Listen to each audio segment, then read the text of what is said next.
¿Qué tal? Muy buenas noches. Gracias por acompañarme aquí en Debate 22. Nuestra conversación de esta noche es sobre la Ciudad de México. Casi 21 millones de habitantes, según la ONU, la cuarta ciudad más poblada del mundo. Impactante, desde luego, porque un territorio de ese tamaño pues, presenta muchas contradicciones y problemas en su desarrollo urbano.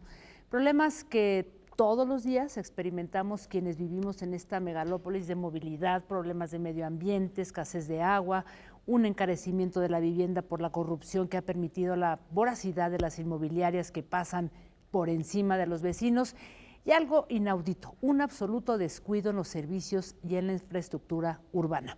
Y bueno, aquí la pregunta es fundamental: ¿qué podemos hacer los vecinos, los habitantes de esta urbe? ¿Realmente vamos a tomar las riendas de nuestro destino en esta ciudad? ¿Las autoridades nos dejarán participar y decidir qué rumbo queremos darle a la Ciudad de México en los próximos años?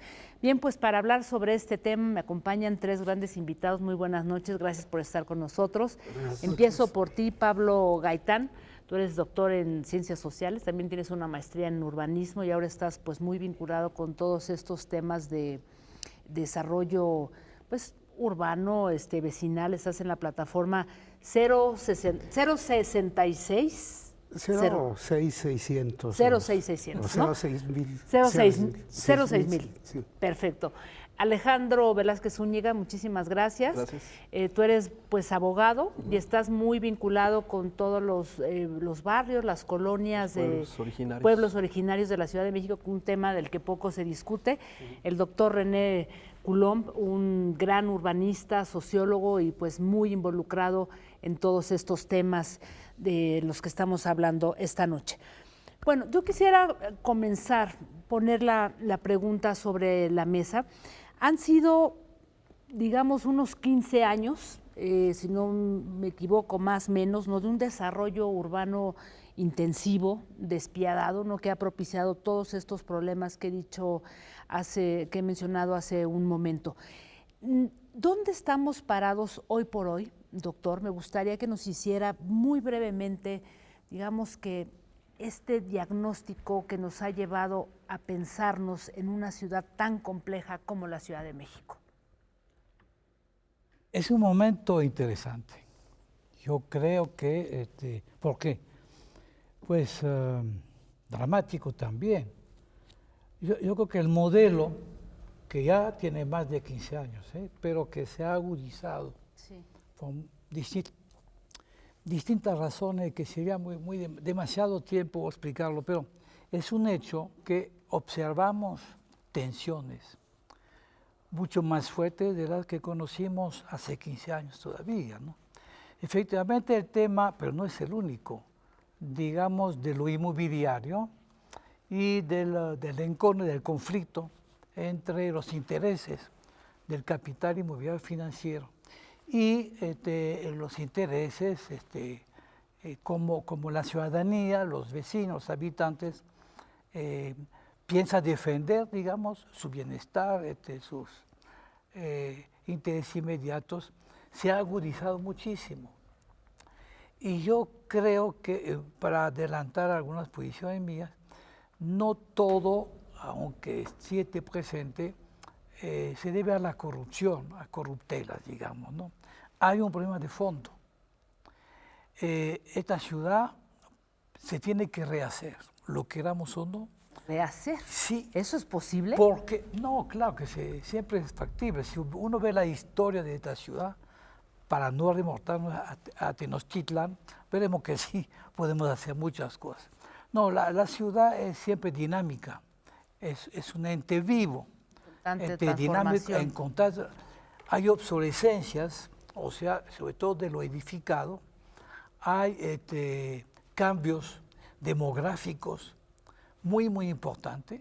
Yo creo que uno de los problemas actuales y a futuro es que la demografía de esta ciudad está cambiando muy rápidamente, digamos.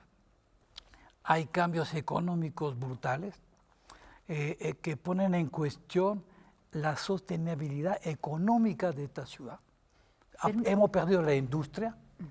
Es una ciudad terciaria, pero en donde el 80% de lo terciario es informal, y esto impacta también el problema de la sustentabilidad financiera, digamos, de la metrópoli.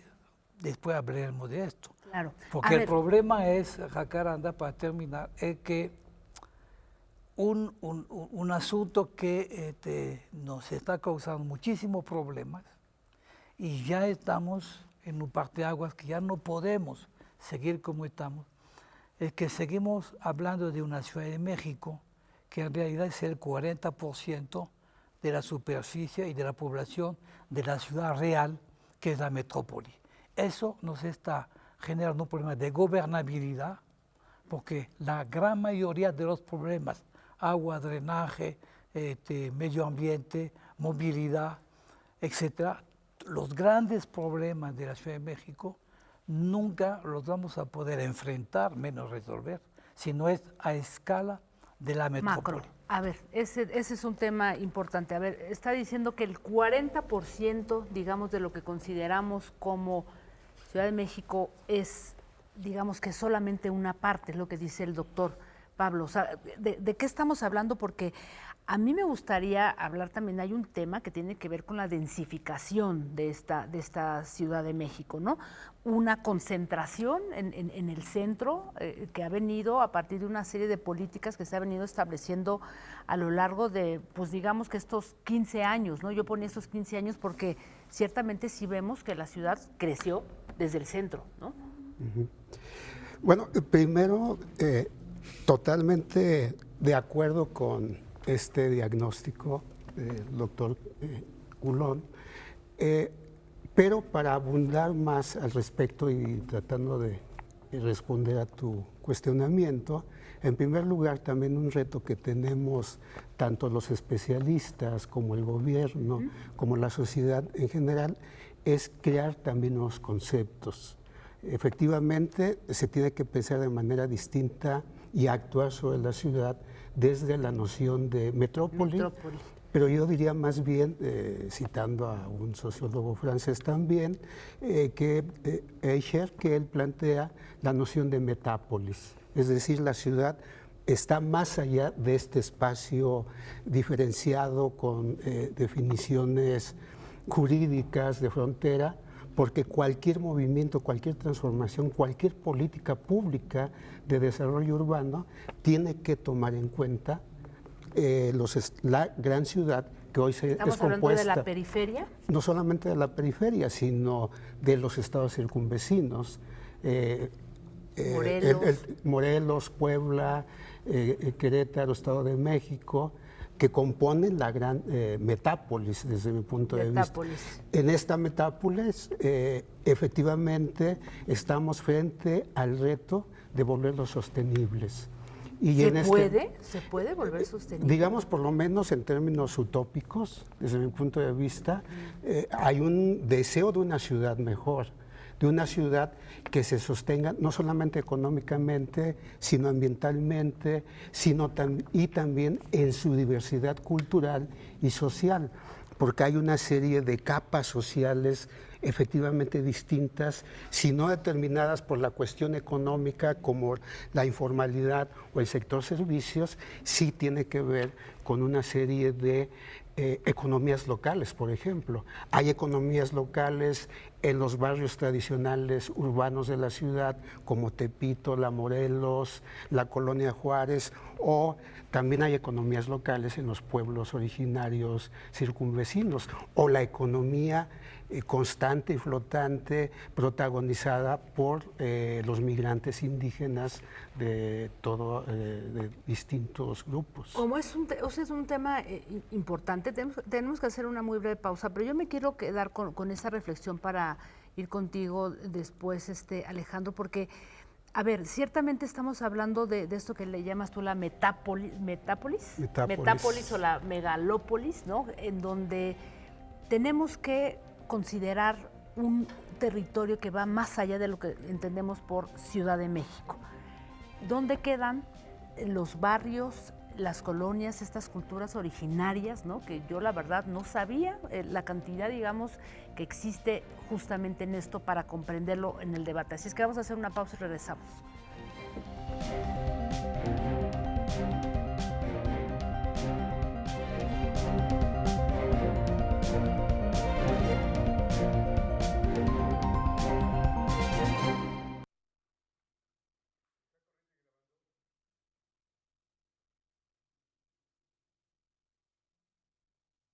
Bien, pues seguimos aquí en Debate 22 hablando de la ciudad del futuro. ¿Qué Ciudad de México imaginamos en los próximos años? A ver, retomo lo que decía usted, doctor, para ir con Alejandro.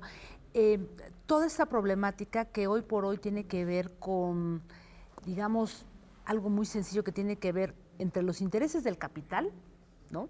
Y los intereses y los derechos de nosotros, los ciudadanos, los habitantes de esta urbe. En medio de todo este problema hay un tema que hemos visto que pues prácticamente del cual ni se habla, ¿no? Que son los pueblos y las comunidades, bueno, más bien barrios y culturas originarias de la Ciudad de México. Alejandro. Sí, mira, cuando se habla de la ciudad, cuando fue todo el debate del cambio de la Constitución de la Ciudad de México, de Distrito Federal a la Ciudad de México, desde los pueblos hubo cierta incomodidad por el nombre que se le iba a poner. Nosotros partimos de que no toda la Ciudad de México es una ciudad.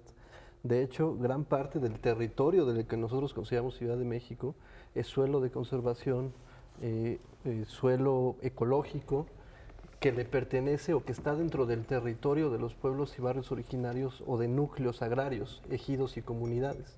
Entonces, nosotros lo que queremos hacer es poner en el debate público esta noción de urbanismo, o de urbanidad o de ciudad, y decir, no es cierto que toda la ciudad sea urbana como tal, ¿no? Ha habido un espacio rural que pues, de una u otra forma ha sido empezado a ser absorbido por la mancha urbana. O incluso si pensamos históricamente desde la visión de los pueblos de Xochimilco, el crecimiento de la ciudad no hubiera sido posible sin el agua que le proporcionaron los manantiales de los pueblos y la construcción del acueducto durante el Porfiriato y toda esta sobreextracción de agua que se llevó hacia la Condesa, las zonas centrales de la ciudad. No se puede explicar el crecimiento de la ciudad en algún momento sin la existencia de estos pueblos y barrios originarios que siguen prestando servicios ambientales, bosque, agua, cañada, etcétera. Ahora, la preocupación aquí cuando hablas de qué ciudad para el futuro, hay estudios que han sido realizados conjunto con ATSIT Centro Geo que dicen que las tres hoy alcaldías del sur de la ciudad, Xochimilco, Tláhuac, Tlalpan, son quienes han concentrado uno de los mayores crecimientos urbanos. Y no estamos hablando de grandes construcciones ni demás, estamos hablando de muchos trabajadores de las periferias, clase obrera, que empiezan a usar o llegar a zonas de suelo de conservación. Son casas, en muchos casos son casas de un bajo nivel socioeconómico, pero que han estado empezando a ocupar este suelo.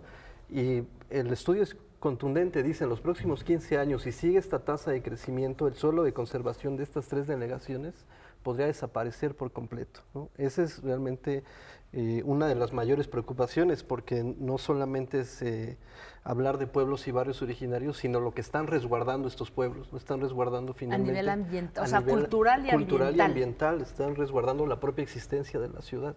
A ver, doctor, yo creo que ese es un tema fundamental porque ciertamente pensamos, digamos, que todo este problema de la explotación inmobiliaria, de problemas de movilidad, en fin, o sea, un crecimiento de esta ciudad y el impacto, ¿no? que está teniendo, digamos, esta zona no urbana, por decirlo de alguna manera. ¿Qué está pasando ahí? ¿Qué vamos a ver? ¿Cómo podemos detener? Porque usted dice, hay que reinventar esta ciudad, pero ¿cómo? Si prácticamente nos estamos comiendo pues toda esta zona no urbana. Yo decía hace rato que el modelo ya no da para más. Y fundamentalmente de lo que está hablando Alejandro, ¿no? O sea, el modelo de expansión de asentamientos que no irregulares, no importa tanto la tenencia, que no respetan, digamos, la sostenibilidad medioambiental del asentamiento llamado urbano, incluso debido a una planeación equivocada, que apenas hoy hay un cambio fundamental en la planeación a futuro de esta ciudad, que ya está en la Constitución, y en el Instituto de Planeación, que también va a empezar tiene que trabajar, por primera vez no vamos a separar lo urbano y lo no urbano, ¿no? Que hasta el día de hoy son dos legislaciones diferentes, dos instrumentos de planeación. Ya no, ya vamos a tener un solo plan, digamos, para la ciudad que incorpore lo urbano y las áreas de conservación. Las áreas de conservación en lo que se llamaba antes el Distrito Federal, hoy en día es 53% de la superficie, o sea, hay más superficie que tenemos que conservar que urbano. Pero a escala de la metrópoli o de la metápoli, como dices tú, eso va a ser también nuestro problema, no es solamente el Distrito Federal. En la conurbación, hoy en día el Distrito Federal son 9 millones. El resto de la ciudad son 12, 13 millones. Nos da un total de 22, 23 millones en la ciudad. A 30 millones que tenemos el señal de 2040, eso tal como está no tiene futuro. No, pues hay esquemas que los urbanistas planteamos, uno que a mí me gusta, que es empezar a pensar ciudades dentro de la ciudad. O sea, no una ciudad monocéntrica, única. Esto ya no va por ahí el asunto. Creo que es un tema muy interesante, ahora que lo toca, eso de ciudades dentro de la ciudad. Y creo que hoy por hoy así la vivimos. Claro. En mi caso yo puedo decir, digo, como habitantes de esta gran urbe, o sea, ya no es posible generar una movilidad, porque eso también genera un problema en la movilidad, ¿no, Pablo? O sea, trasladarte de un lugar a otro, pero eso implica un ordenamiento y una planeación que yo no sé. Sí, pero en términos democráticos, yo pienso que el desafío hoy en día, tal como lo está viviendo, es cierto, es urbanístico, es de modelo, de ciudad, pero el problema está a la vista, es un problema ya de democracia en esta ciudad. ¿De democracia? O de no democracia. Entonces, no hay que tener miedo del desafío. El desafío es cómo vamos a articular el barrio y la gran ciudad. Entonces, porque es un mito tecnocrático que nos hizo creer, que no es cierto, que vamos a gestionar, gobernar democráticamente, como en tiempos de los griegos, a una ciudad de 25 millones. No es cierto. Como dices tú, vivimos a escala del barrio y es a esta escala que hoy en día tenemos que construir realmente la democracia, el respeto a las diversidades, a las culturas locales, como base para ir construyendo poco a poco una gestión realmente democrática, porque no lo es. Hoy en día es una... Y hay tecnócratas que nos quisieran hacer creer que vamos a resolver nuestros problemas, que son muchos, en forma tecnocráticas. ¿Qué le parece si ese tema yo creo que es muy importante? Vamos a hacer una pausa porque aquí justamente entra este debate. Tener una ciudad y el dilema es democrática o no democrática y por qué y el problema de que los ciudadanos tampoco quieren involucrarse al 100%, ¿no? Entonces vamos a hacer una pausa y volvemos.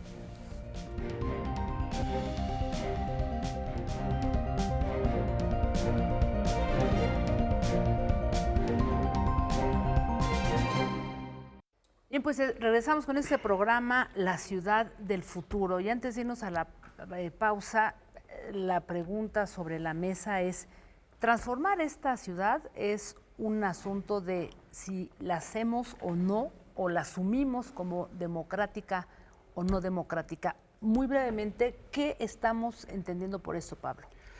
Bueno, yo creo que es el momento, desde mi punto de vista, que la sociedad civil, las organizaciones vecinales, ciudadanas, tomen el protagonismo de la transformación de la ciudad a través de prácticas democráticas, que algunos le llaman, digamos, una democracia seminal, a partir de también una planeación seminal de semilla desde los barrios, contra la perspectiva y la planeación tecnocrática del poder desde el Estado y desde las instituciones.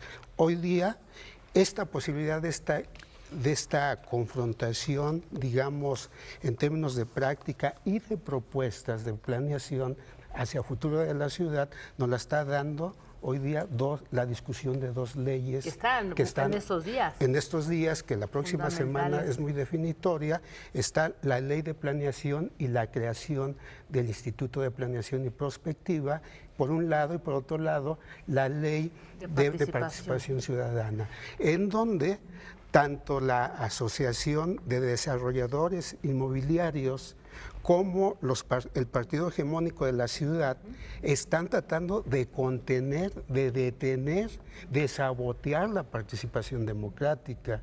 Y esta participación democrática tiene mucho que ver con las prácticas democráticas seminales de barrio, donde hay experiencias de planeación que comienzan, por ejemplo, con la construcción de diagnósticos. Por ejemplo, la noción de diagnóstico no existe en la propuesta de ley de planeación. ¿Qué quiere decir esto?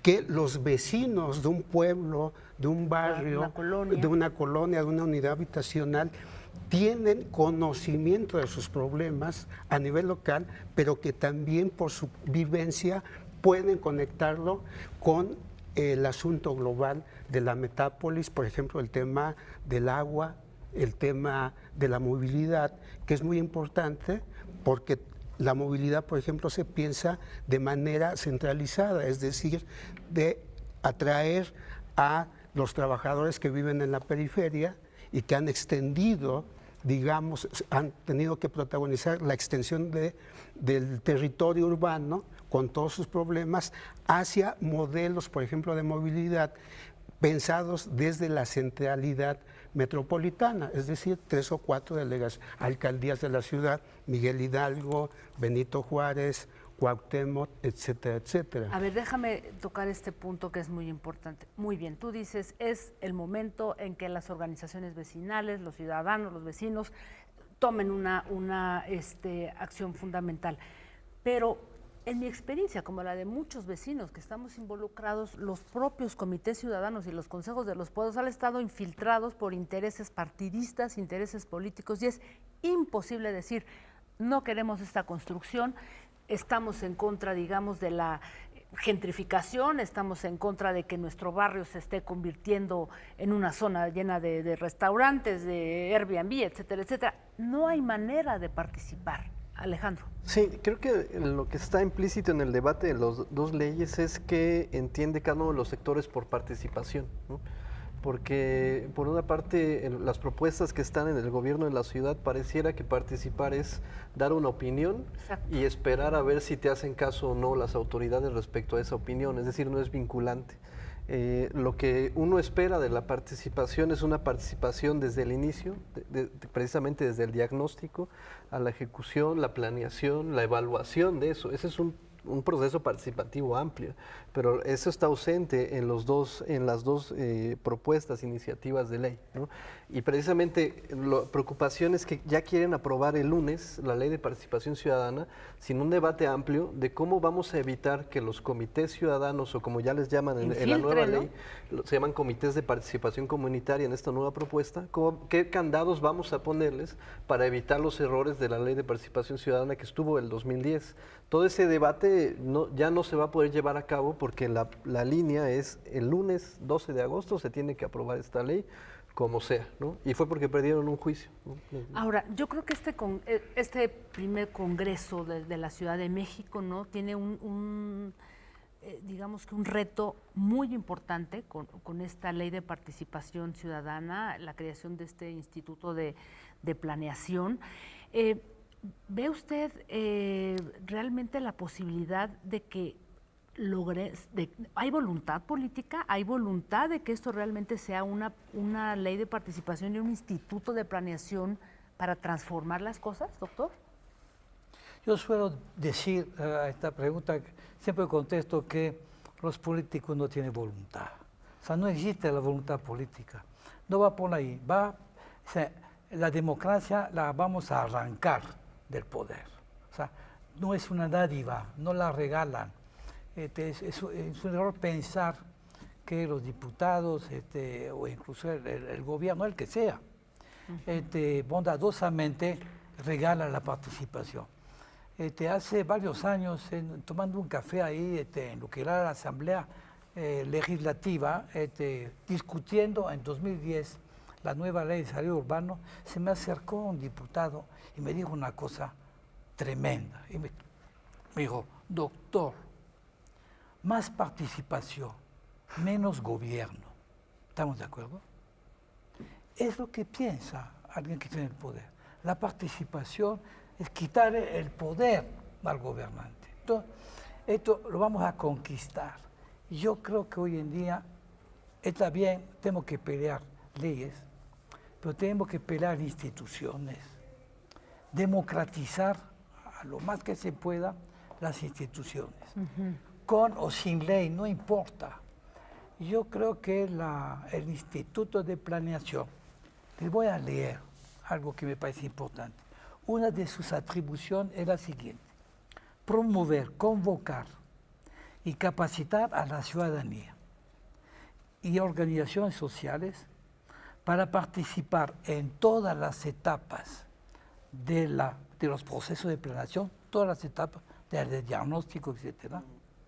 Y transparentar y difundir el conocimiento sobre la ciudad. No, pues tenemos que tomar lo que nos importa, la participación, la democracia participativa, el poder en esta institución, haciendo que por primera vez efectivamente tengamos, institucionalmente hablando, una planeación participativa. Yo me quiero quedar con eso. Tenemos 30 segundos. Rápidamente, Pablo, ¿qué vamos a esperar? ¿Qué es lo que pediríamos con esta ley de participación ciudadana que está por aprobarse? Muy brevemente. Brevemente es que todos aquellos artículos que hay, por ejemplo, tanto en la ley de planeación como en la ley de participación, que tienden a concentrar las decisiones en manos del Ejecutivo, deben de desaparecer para poderle dar posibilidad a todas aquellas figuras participativas directas desde el barrio, la posibilidad de la democratización. Y ocurra o no, quienes estamos organizados estaremos en el combate. Pues vamos a estar muy pendientes de lo que arroje esta ley esta discusión, ese debate, la aprobación, ¿no?, de la ley de participación ciudadana, este nuevo instituto de planeación que va a aglutinar de alguna manera pues todos los intereses de esta, llamémosle, metápolis, como lo has como has mencionado hoy. Y bueno, pues seguramente haremos un programa para hablar de eso, si les parece, a ver en dónde estamos y qué viene por ahí. Muchísimas gracias, doctor. Gracias, Alejandro. Gracias, Pablo. Gracias a ustedes por acompañarnos. Nos vemos el próximo jueves.